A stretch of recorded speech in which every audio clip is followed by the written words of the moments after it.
যে ছবি কেউই তুলতে পারবে না, সবাইকে ফিঙ্গারপ্রিন্টের মাধ্যমে করে দিতে হবে। আমরা কিন্তু সেটা বলছি না। নাগরিকত্ব পাই তাহলে আমি আমার দেশের মধ্যে যে সুবিধাগুলো, এই সুবিধাগুলো আমি পাবো। হজ করতে কিভাবে যাবেন?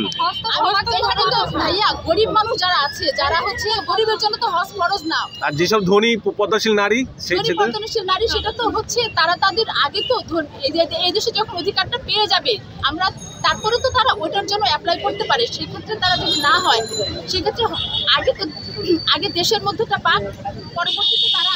সেই ক্ষেত্রে আপনাদের ব্যাখ্যাটা কি? আপনাদের সেক্ষেত্রে আপনাদের ব্যাখ্যাটা কি? আপনাদের যখন হজ করতে যাবেন, সেক্ষেত্রে পাসপোর্টে ছবি তুলতে হবে, ওর দেশেই যেতে হবে। তখন আমরা এখন যেমন আমরা এটার জন্য আন্দোলন করতেছি, তখন তো আমরা সেটার জন্য আন্দোলন করবো।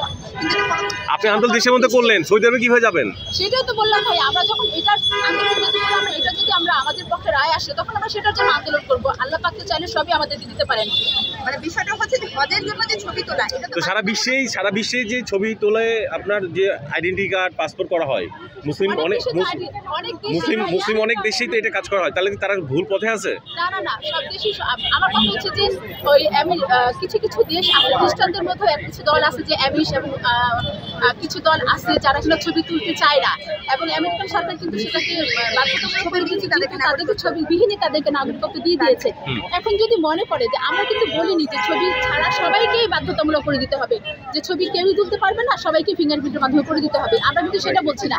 আমরা চাচ্ছি যে আমরা যারা পর্দানশীল, আমরা যারা পর্দা করতে চাই, শুধুমাত্র এই গুটি কয়েক মানুষ যারা আছে, যারা কয়েক লাখ মানুষ আছে অথবা কয়েক কোটি মানুষ থাকতে পারে, যারা পর্দা করতে চাচ্ছে আর্থিকভাবে, যারা ছবিও তুলতে চাচ্ছে না, বেপর্দাও হতে চাচ্ছে না, শুধু এই কিছু মানুষকে যেন ফিঙ্গারপ্রিন্ট। আমাদের আইডিয়া আছে এরকম কতজন নারী, আমাদের এরকম আছে, কতজন নারী এরকম আপনার ছবি আইডি কার্ড নেয় নাই, আইডিয়া আছে কত? লাখেরও বেশি আছে। খবরের কাগজ, নিখাত, নির্ভীক, নিরপেক্ষ।